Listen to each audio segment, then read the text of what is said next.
पुराना एसी खरीदते वक्त आपके जहन में ये बातें होनी चाहिए जो आज इस वीडियो में मैं आप लोगों को बताने वाला हूँ। इस तरह के वीडियो यूट्यूब पे बहुत सारे मौजूद हैं, लेकिन इसमें एक इम्पोर्टेंट पॉइंट है जो आज तक किसी ने वीडियो में डिस्कस नहीं किया। अस्सलाम वालेकुम दोस्तों, मैं हूं मोहम्मद हलीम और आप देख रहे हैं हलीम टीवी 1। काफ़ी अरसा बाद आप लोगों की खिदमत में फिर से हाजिर हूं।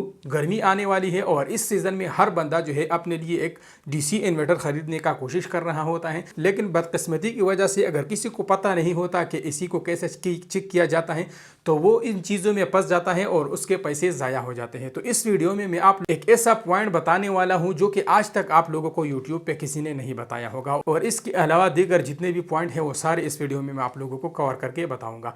तो सबसे पहला जो पॉइंट है वो ये है, कराची के बाहर अगर आपने किसी भी शहर में डीसी इन्वर्टर या सादा एसी खरीदना है किसी भी यूज़ स्टोर से जिसके पास बहुत सारे यूज़ एसी पड़े हैं, तो सबसे पहले आपने ये बात कंफर्म करना है कि आपने जो एसी खरीदना है यूज़ में, क्या ये कराची का यूनिट तो नहीं है। ये सबसे इम्पोर्टेंट बात है। और कराची के यूनिट जो है वो आपको बहुत साफ दिखते हैं, बहुत नए दिखते हैं, लेकिन वो आप जितने का खरीदोगे उतना आप उसके ऊपर खर्चा भी करोगे। ये सबसे इम्पोर्टेंट बात है जो कि आज तक आप लोगों को यूट्यूब पे किसी ने नहीं बताया होगा। कराची के यूनिट में मसले मसाइल क्या आते हैं? कराची में ज़्यादा से ज़्यादा नया एसी जो है 2 से 2.5 साल चलता है, उसके बाद उसमें लीकिंग आना शुरू हो जाता है।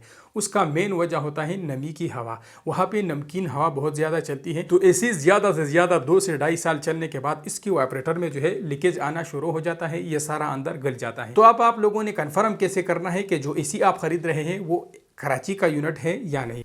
तो सिंपल, आप लोगों ने एसी का जो कवर है ये आप लोगों ने ऊपर कर देना है और इसके अंदर जो जाली है ये आप लोगों ने अच्छी तरह से देख लेना है। अगर ये आप लोगों को इस तरह पाउडर नज़र आ रही है तो आप लोग समझ लीजिए कि ये कराची का यूनिट है। और इसके अलावा दूसरा तरीका ये भी है, कराची के यूनिट पे इंडोर और आउटडोर दोनों पे एक गोल्ड सा स्टिकर लगा होता है, या फ्रंट पे लगा होता है या राइट साइड पे यहाँ पे लगा होता है, या आउटडोर के किसी जगह पे स्टिकर लगा होता है। स्टिकर पे लिखा होता है KH या KHI, यानी ये कराची का यूनिट है। तो क्या होता है कि कराची में जब भी कोई एसी 2 से 2.5 साल चल जाता है तो उसके बाद उसके चलने का मजीद चांसेस नहीं होता, क्योंकि उस पर बहुत ज़्यादा खर्चा आ जाता है। वाइब्रेटर गल जाता है, तो इसको बनाने में बार बार टांका लगाने में, एक जगह पे टांका लगाओ दूसरी जगह से लीक हो जाता है, तो वहाँ के लोग उसको उतार के और सस्ते दामों में बेच देते हैं, तो वहाँ पे उसका कोई ख़रीदार नहीं होता। क्योंकि कराची में जब एक एसी चल जाता है तो वो दोबारा फिर कराची में नहीं चलता, तो वहाँ पे बहुत सारा ढेर जमा होने की वजह से वो दीगर शहरों, कराची अलावा बाकी सारे शहरों में जो है लोग बैठी कर देते हैं और यहाँ पे फिर सस्ते दामों में बेचते हैं। तो शक्ल से वो काफ़ी खूबसूरत और नया नज़र आते हैं, लेकिन उसका जो वाइब्रेटर होता है वो सारा गला हुआ होता है। अगर आप इस तरह के एसी खरीद लेते हैं तो वो ज़्यादा से ज़्यादा 2 से 3 महीने चलने के बाद उसमें कोई ना कोई लीकेज आना शुरू हो जाएगा, या उसमें पहले से जो है बारीक लीकेज होती है, जो कि आपको कोई भी स्टोर वाला अगर यूएस एसी देता है तो वो आपको सिर्फ उधर ही उतना गारंटी देता है कि अगर आप इसको चेक करना चाहते हैं तो यहाँ से बैठ के शाम तक इसको ऑन करके चेक कर दें। टेम्परेरी कनेक्शन कर देता है इंडोर और आउटडोर का, और आपको बताता है कि आप जितना मर्जी इधर चेक कर दो, यहाँ से बाहर कोई गारंटी नहीं। अगर उसमें बारीक लीकेज हुई या कोई भी हुआ तो वो 2 दिन लगातार चलने में भी उसका पता नहीं चलेगा, जब तक आप उसका महीना या 15 दिन नहीं चलाओगे। और अगर इसमें आपको कोई लीकेज सामने आ भी जाए तो एक आपका गैस भी ज़ाय हो जाएगा, और दूसरा अगर आप एक टांका लगाओगे तो उसमें कोई और जगह से लीक आना शुरू हो जाएगा। तो लिहाजा कुल मिला के बात यह है कि अगर आपने यूज़ एसी खरीदना है तो कराची वाली यूनिट से बच के रहना है, और अगर आप उसको फिर भी खरीद रहे हैं तो उसका आप इतना गारंटी ले लेंगे, कम से कम 6 महीने का उसका गारंटी होना चाहिए, क्योंकि आजकल यूज़ में भी एक डीसी इन्वर्टर 90 से 95 हज़ार रुपये का मिल जाता है 1 टन का, और 1.5 टन का 1 लाख से 1,15,000 का मिल जाता है। तो इतना महंगा एसी अगर आप खरीद रहे हैं तो कम से कम 6 महीने का वारंटी आपको लेना चाहिए। तो ये सबसे मेन पॉइंट था जो आज तक किसी ने भी यूट्यूब पे इसके बारे में नहीं बताया।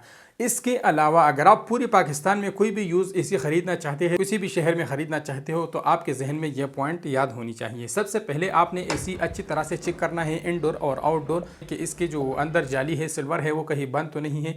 अगर वो सही सीधे खुले है तो वो सही है। ये एक पॉइंट हो गया। इसके बाद दूसरा पॉइंट ये है, जो एसी आप जिस जगह से ख़रीद रहे हैं आप कोशिश करें कि उस जगह पे आसपास नाला ना हो। अगर नाले के बिल्कुल नज़दीक कोई ऐसी है तो उस वजह से भी उसके आउटडोर के जो यूज ज्वाइंट होते हैं वो जगह जगह से जो है गल जाते हैं। और इसके अलावा एक पॉइंट ये भी आप लोगों ने देखना है कि जो भी एसी आप यूज़ में ख़रीद रहे हैं तो आपने उसको कम से कम आधा पौना घंटा चलाना है।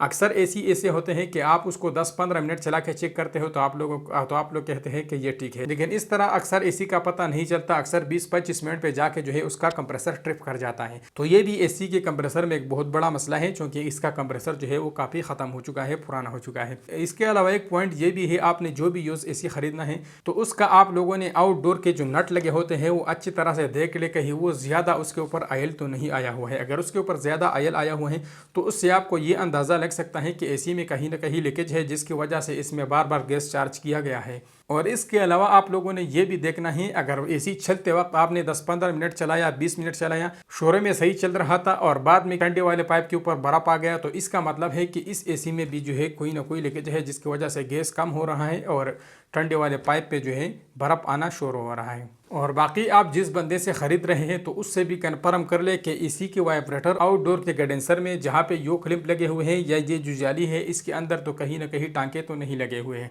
अगर इसके अंदर कहीं ना कहीं टांके लगे हुए हैं तो उस एसी से भी आपको बच के रहना चाहिए। तो उम्मीद करता हूँ दोस्तों आज के जितने भी पॉइंट है मैंने आप लोगों को एक्सप्लेन कर दिए हैं। और मैं एक पुराना एसी लगा रहा था तो मैंने सोचा कि अपनी व्यूअर्स के साथ ये बातें शेयर कर दो, क्योंकि ये एक बहुत ज़रूरी बात है, जो कि सबसे ज़्यादा ज़रूरी पॉइंट जो सबसे पहले वाला मैंने आप लोगों को बताया, जो क्योंकि मेरे पास ऑलरेडी कराची यूनिट का यह मसला आ चुका है, जो कि मैंने ख़रीदा था और बाद में जब मैंने इंस्टॉल किया तो उसमें बहुत सारे लीकेज यू क्लिप में इधर उधर निकल आए। मैंने सारे टांके भी लगा दिए। तो मसला ये आता था कि जब मैं एक टांका लगाता था और उसके बाद मैं इंस्टॉल करता था, पहले लीकेज नहीं होता था, क्योंकि R410 का प्रेशर जो है वो काफ़ी ज़्यादा होता है, जिसकी वजह से कहीं ना कहीं दोबारा से जो है कमज़ोर जगह से लीकेज आना शुरू हो जाता था।